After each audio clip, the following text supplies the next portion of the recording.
Começa agora pela TV Novo Tempo mais um programa Evidências na busca de fatos que comprovem a veracidade histórica da Bíblia Sagrada. E é um grande privilégio estar com a equipe da TV Novo Tempo aqui em Israel, trazendo para você imagens e informações que estão chegando pela primeira vez numa TV brasileira. Nós estamos hoje aqui gravando o nosso programa em meio a estas ruínas que para você podem não dizer muita coisa, mas eu garanto que arqueologicamente falando, aqui é o provável lugar do Palácio de Herodes em Jerusalém. Foi nesse lugar, possivelmente, que Jesus compareceu perante Pilatos e Herodes no dia em que ele foi julgado perante o povo. Foi aqui que Pilatos apresentou Jesus a uma pequena multidão e declarou: "Eis aqui o rei de vocês. O que farei de Jesus, chamado Cristo? Vocês preferem Jesus ou Barrabás?"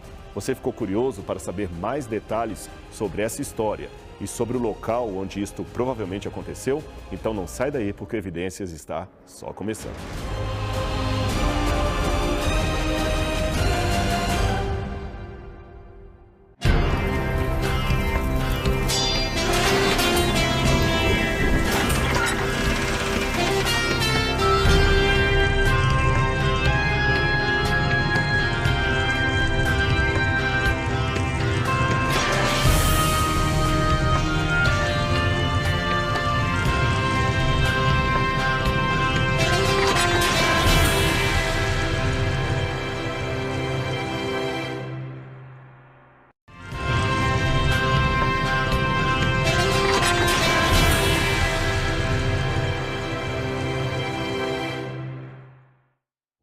De volta com o programa Evidências, diretamente de Israel, para você no Brasil ou em outras partes do mundo que também acompanham a programação da TV Novo Tempo. Mas antes de entrar no assunto de hoje, que promete, porque eu vou falar sobre os últimos dias da vida de Jesus e como este lugar onde eu estou seria o cenário do julgamento de Cristo, eu quero apresentar um presente para você. Um presente que não é apenas meu, mas de toda a família Novo Tempo e também dos Anjos da Esperança. Eu estou falando do Guia de Estudos Evidências, que você sabe, foi preparado com muito carinho para você e sua família. Nesse Guia de Estudos, eu tenho vários assuntos importantes relacionados à Bíblia, à existência de Deus, à veracidade histórica do Novo Testamento e muito mais. E você pode adquirir gratuitamente, não precisa pagar nada. Basta ligar para a gente no horário comercial, tá bem? Anote o telefone aí, 0 operadora 12 21 27 3121, ou você pode também entrar no site biblia.com.br. Se preferir, você também pode deixar uma mensagem no nosso WhatsApp que está aparecendo aí na sua tela, ou ainda acionar o QR Code que aparece aí. Enfim, há muitos caminhos, há muitos meios. Mande a sua mensagem para a gente, nós queremos mandar um presente para você.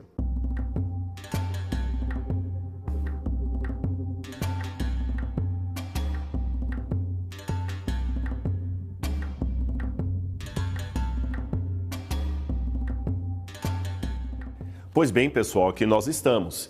Esse prédio abandonado, que aparentemente não diz nada para a pessoa que olha com um olhar leigo, diz muito para o olhar arqueológico.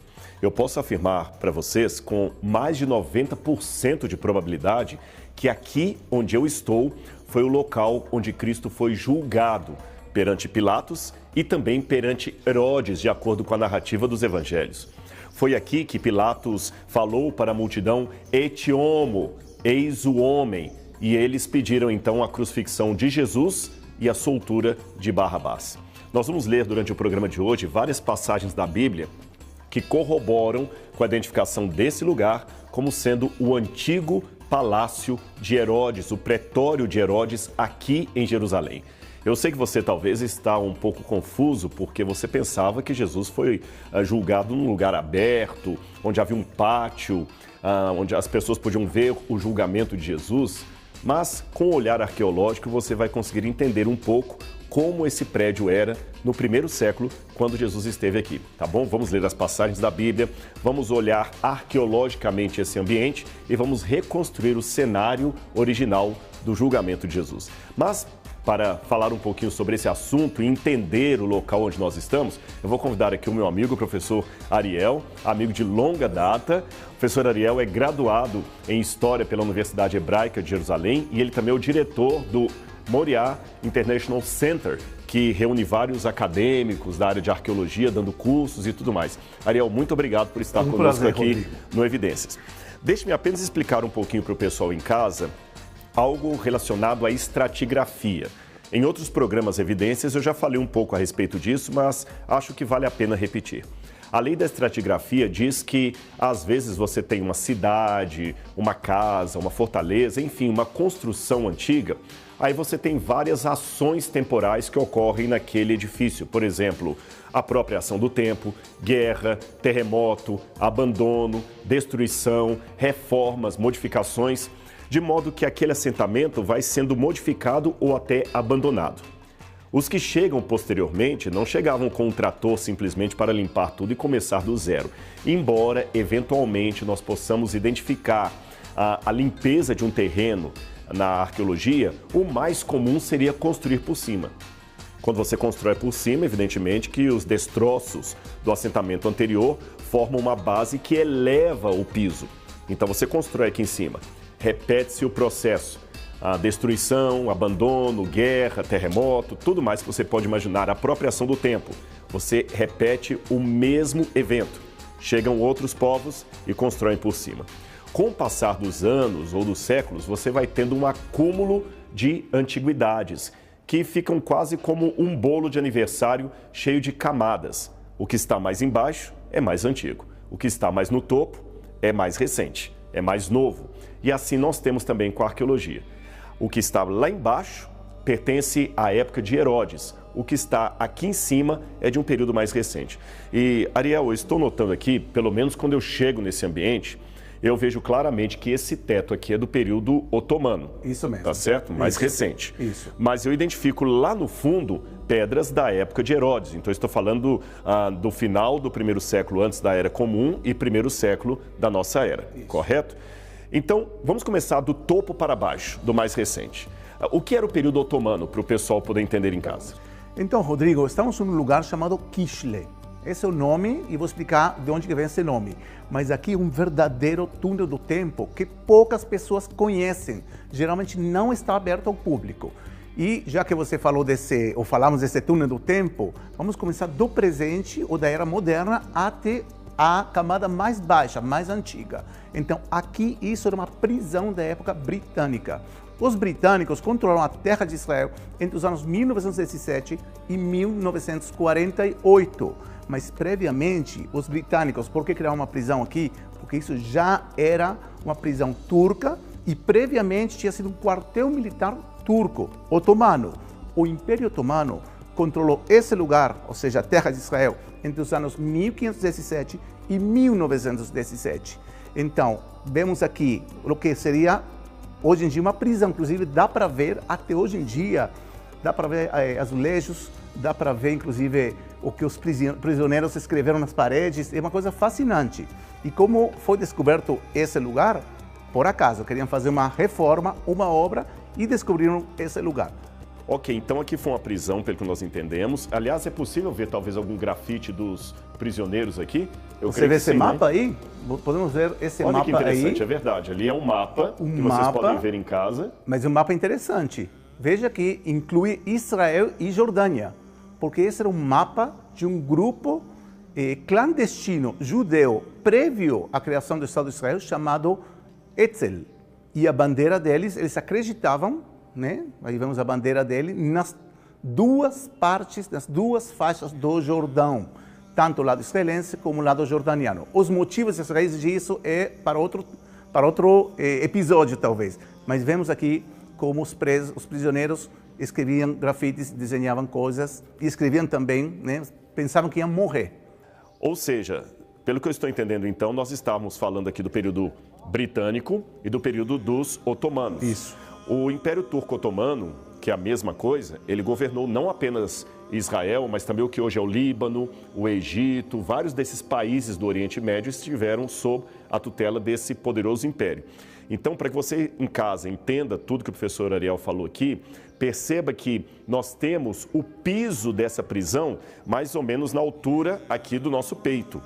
Ou seja, quem estava preso aqui, que fez esses desenhos nas paredes e ficavam aqui encarcerados, estavam daqui para cima. Nós mesmos já estamos um nível um pouco abaixo do piso original.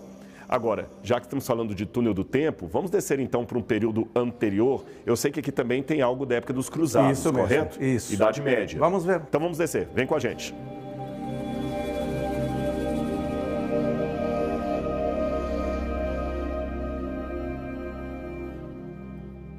Rodrigo, enquanto estamos descendo aqui, achei essa foto que foi tomada durante o período britânico e podemos ver claramente, né, além das prisões, vocês podem ver aqui, também o piso, que era bem mais baixo do que estamos vendo hoje em dia. Logicamente, esse lugar foi escavado e temos várias camadas, mas vejam como que era esse lugar mais ou menos há uns 100 anos atrás. Olha, interessante, quem está em casa pode ver realmente o teto que está aqui na fotografia. É o mesmo teto que nós temos, então, ou seja, essa foto foi tirada entre 1917 e 1948, que é a época em que o mandato britânico controlava a terra de Israel, que eles chamavam na época de Palestina, não é isso? Então, nós temos realmente o mesmo lugar. E só para o pessoal de casa ver, Ariel, que a gente tinha falado do piso, ali no canto nós temos os azulejos originais e o piso, o nível dele onde ele viria. Ou seja, nós estamos mais baixo ainda em relação a esse piso. Olha, essa fotografia ajuda muito a ter uma ideia. Agora, voltando ao túnel do tempo que nós estamos descendo, eu percebo que atrás de você aqui nós temos a parede, que na verdade coincide com as muralhas da chamada Cidade Velha de Jerusalém, mas não é necessariamente as muralhas da Cidade Velha do tempo da Bíblia. Isso aqui já é do século XVI em diante, o período otomano. Essas muralhas que estão logo atrás aqui do professor Ariel são da época de Suleimã o Magnífico, por volta de 1540 de nossa era. Ou seja, quem está passando pelo lado de fora vê as muralhas da Cidade Velha de Jerusalém, século XVI. Nós estamos do lado de dentro dessas muralhas, que, repito, não são necessariamente as muralhas do tempo da Bíblia. Agora, falando ainda desse período mais antigo, já que eu falei do século XVI, é o início do Império Turco-Otomano. Como foi colocado aqui, ele começa em 1517, tá certo? E vai até 1917. Então você tem longos séculos aí de domínio turco-otomano sobre Israel, sobre Jerusalém. Agora, abaixo dessas muralhas do século XVI, eu sei que nós temos também algo da época dos cruzados, correto? Isso, temos da época dos cruzados. É interessante porque nós estamos dentro do Museu da Torre de Davi. E na Torre de Davi tem achados arqueológicos de todas as épocas, desde a época cananeia até nossos dias. E aqui não é diferente, estamos dentro do Museu da Torre de Davi, não é diferente a esse esquema do museu, onde à medida que vamos descendo, vamos encontrando também da época dos cruzados. Os cruzados chegam à Terra Santa no ano 1099, com o intuito de libertar a Terra Santa dos infiéis, que para eles eram os muçulmanos que estavam controlando naquele tempo a terra de Israel. E eles vão controlar a terra de Israel entre o ano 1099 até 1291, só que Jerusalém vai cair novamente em mãos dos muçulmanos no ano 1187. Portanto, os cruzados chegam aqui em Jerusalém, governam aproximadamente pouco menos de 100 anos, e aqui nesse lugar estava o palácio do rei de Jerusalém, o rei cruzado de Jerusalém. E o interessante é que temos achados arqueológicos que confirmam essa história, que aqui estava também, não só palácios da antiguidade, mas também palácios dos cruzados, e como já falamos também da época dos otomanos britânicos, era um lugar central na Jerusalém em todas as épocas. Eu achei interessante, eu vou aproveitar a carona do que o Ariel falou, porque ele citou para vocês em casa que nós estamos aqui no Museu da Torre de Davi. Só que olha que interessante, esse período em que Jerusalém era disputada por cristãos e muçulmanos, cruzados e muçulmanos, sempre brigando pela cidade, ambos os movimentos criaram tradições religiosas baseadas na Bíblia. Mesmo que os muçulmanos tenham o Alcorão e não a Bíblia como seu livro sagrado, muitas partes do Alcorão acabam dialogando com as histórias da Bíblia. Tem histórias da Bíblia que você encontra no Alcorão. O Alcorão menciona até Jesus. Lógico que numa versão diferente daquela que está nos evangelhos, mas menciona. Aí, muitos desses conquistadores acabavam vindo como místicos em meio ao seu exército, que sinalizavam artificialmente alguns lugares como sendo cenários de histórias da Bíblia. E eles resolveram ou acreditaram que aqui seria o palácio de Davi. Talvez por esta razão que eles construíram seus palácios aqui. O que nós fazemos com essa tradição que vem a partir da Idade Média em diante? Nós temos duas atitudes que são igualmente perigosas. Uma atitude é acreditar que eles estavam corretos em todos os lugares que eles assinalaram. Aí as pessoas hoje que vêm a Jerusalém, às vezes caminham pela chamada Via Dolorosa, acreditando que foi por ali que Cristo passou com a cruz, quando arqueologicamente falando não tem nenhuma relação com os dias de Cristo. E nós podemos abraçar cegamente essas tradições como sendo verdadeiras, quando na verdade não são. Então nós não podemos cair no extremo de acreditar apenas porque tem uma tradição ligada àquele lugar. Mas não podemos, em segundo lugar, cair no outro extremo de negar todas essas tradições como se elas fossem de nenhum valor. Não.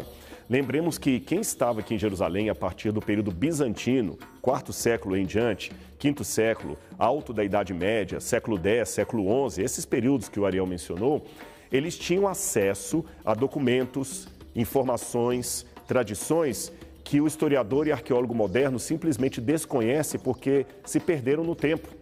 Então nós temos que ter um equilíbrio em não jogar fora toda a tradição medieval, mas também não adotá-la como verdadeira. Olhar sempre com um certo pensamento de dúvida, mas possibilidade. Você percebeu? Então há elementos aqui que nós conseguimos identificar graças à tradição bizantina, essa tradição da Idade Média. Por quê? Havia um costume no passado de construir, por exemplo, uma igreja em cima de algum lugar que tinha relação direta com o cristianismo primitivo. Aquele lugar era tão sagrado que a tradição passava de pai para filho e eles acabavam construindo um monumento religioso ali. É o caso da casa de Pedro em Cafarnaum, que nós podemos arqueologicamente falar que é altíssima a chance dali ter sido realmente a casa de Pedro, príncipe dos apóstolos, porque você tem tradições de igrejas posteriores que foram construídas naquele lugar. Tá certo? Então você tem uma possibilidade. Agora, nesse caso aqui, embora nós possamos dizer para você que aqui definitivamente não foi o Palácio de Davi, porque na época em que Davi conquistou a cidade dos Jebuseus, a parte onde nós estamos aqui nem era pertencente à cidade. Quando você vê a geografia de Jerusalém e um mapa da Jerusalém da época dos Jebuseus, a cidade ficava amuralhada num canto distante daqui. Tá certo? Essa parte aqui era inabitada em termos de cidade na época de Davi. Então aqui definitivamente não era o Palácio de Davi. Porém, de onde eles tiraram essa tradição errônea que aqui seria o Palácio de Davi a ponto de chamarem a torre de Davi? Certamente porque eles encontraram algum palácio judeu aqui, muito antigo, e que eles entenderam erroneamente que poderia ser no mesmo lugar de todos os reis de Israel e de Judá. Perceberam? Então vamos pegar este erro deles e tentar usar agora a lupa do arqueólogo / investigador, detetive. Que palácio estaria aqui? Quando você vai mais abaixo do período dos Cruzados, você descobre ruínas de um palácio do primeiro século. E esse palácio do primeiro século, que nós vamos mostrar depois lá fora também, a continuação dele, era um palácio suntuoso. E a arquitetura que nós encontramos aqui é semelhante à arquitetura herodiana descoberta em outros locais de Jerusalém. Então, mesmo que seja errado chamar aqui de Torre de Davi, um nome que ficou apenas pela tradição, é correto dizer que um rei de Judá governou aqui nesse lugar. E quem seria esse rei? Ora, pela arquitetura, eu não tenho outro candidato senão o rei Herodes o Grande. Aquele Herodes que mandou matar as criancinhas quando Jesus nasceu. Agora, aquele Herodes, depois que ele morreu, o seu filho Arquelau assumiu o lugar do pai. Foi um governo desastroso. Arquelau acabou sendo expulso daqui e os romanos começaram a mandar procuradores ou prefeitos romanos para cuidar da Judeia, porque o descendente de Herodes não era capaz de fazê-lo. Porém, os romanos, quando chegaram, encontraram uma Jerusalém judaica demais para o gosto latino deles. Jerusalém era muito religiosa. Para o gosto romano, Jerusalém era chata. Eles não queriam morar aqui.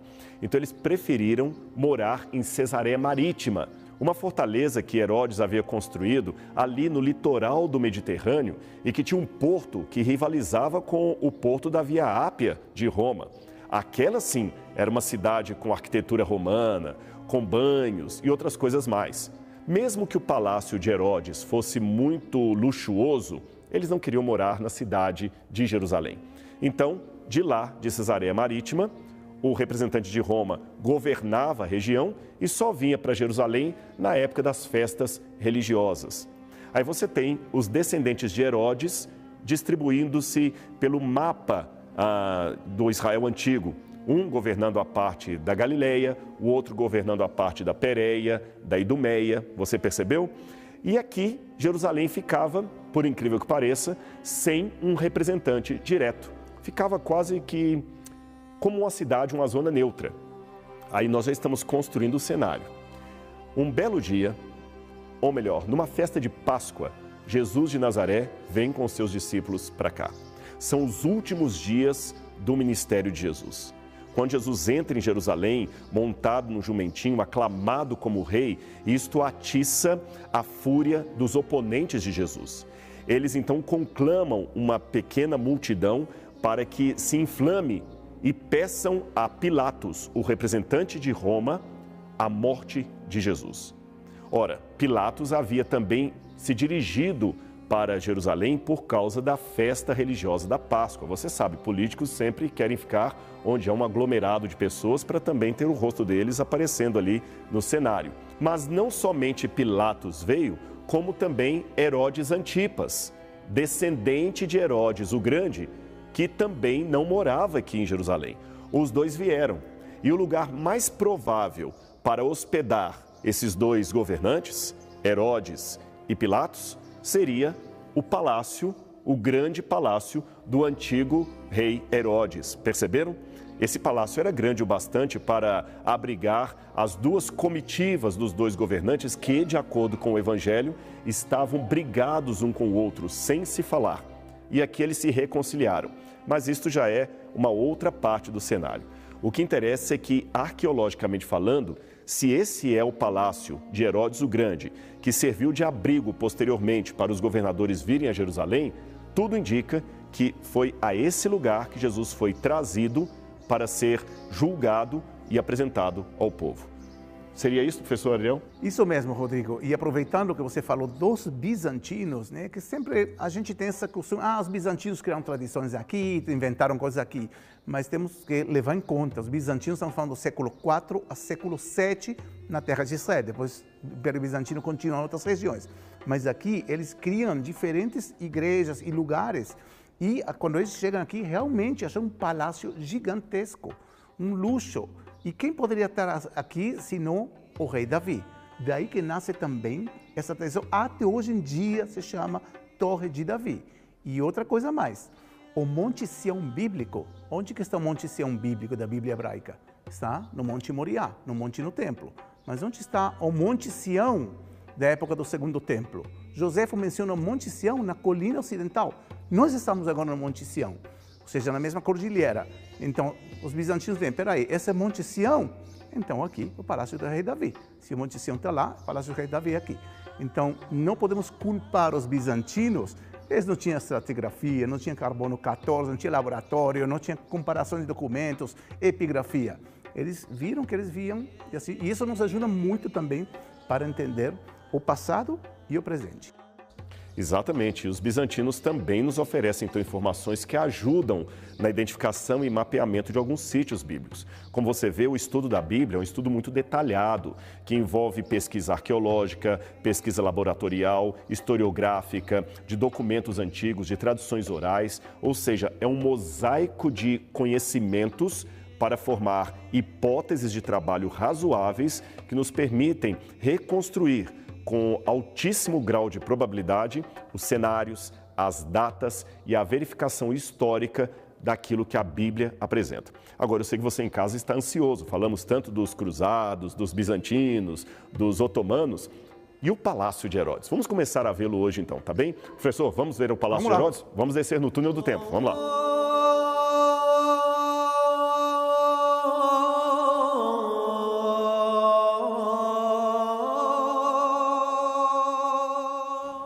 Pois bem, pessoal, nós chegamos aqui e realmente ali embaixo você tem algumas pedras que são herodianas. Vamos começar por isso aqui. Agora, Ariel, é lógico que quem está assistindo em casa olha para isso aí e fala assim, isso aqui é muito feio, não consegue imaginar um palácio aqui, né? Evidentemente porque isso era o alicerce, aqui em cima tinha algum outro prédio, alguma outra coisa. E eu vejo que você tem um desenho aqui que dá para ter uma ideia, o pessoal de casa tem uma ideia, como seria esse palácio e onde é que nós estamos aqui. Então, onde é que nós estamos aqui aproximadamente? Nós estaríamos debaixo, esse é o Palácio de Herodes, e nós estaríamos debaixo desse palácio. Ou seja, algum canto por aqui, assim, mais ou menos? Provavelmente, talvez por aqui. Seria aqui a base que segurava todo esse palácio. Por isso que também não é muito bonito, não tem muito luxo aqui. E olha, você pode dizer, mas espera aí, passaram 2000 anos, lógico, tem ruínas. Mas Herodes já deixou coisas bem bonitas para a gente depois de 2000 anos. E aqui vemos uma coisa que é bem mais base. Tem 3 muros paralelos que seguravam toda essa estrutura. E já que falamos do Palácio de Herodes aqui, e só para nos situar onde que está o Palácio de Herodes em relação ao templo. Vejam que aqui está o templo, outra obra de Herodes, né? Com toda a esplanada aqui, a fortaleza da Antônia e as 3 torres que ele construi aqui, que Flávio Josefo menciona.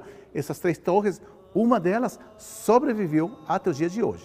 Aí nós vamos ver essa torre depois lá fora. Vamos poder mostrar para o pessoal em casa essas torres.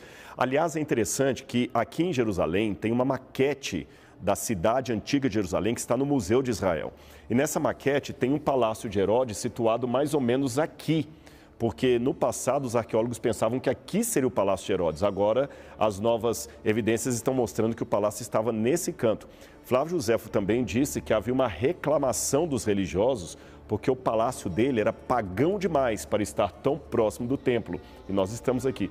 Mas, Ariel, sabe o que eu estou pensando aqui? A gente tem muita coisa legal para mostrar para o pessoal em casa. Eu prometi no início do programa que eu iria abrir algumas passagens da Bíblia, iria ler com vocês, mas eu quero fazer isso com calma, com bastante calma.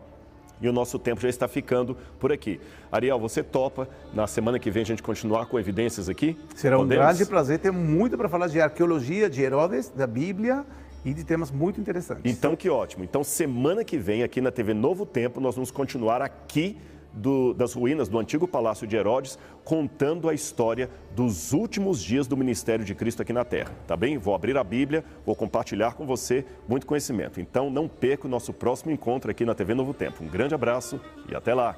Tchau, tchau.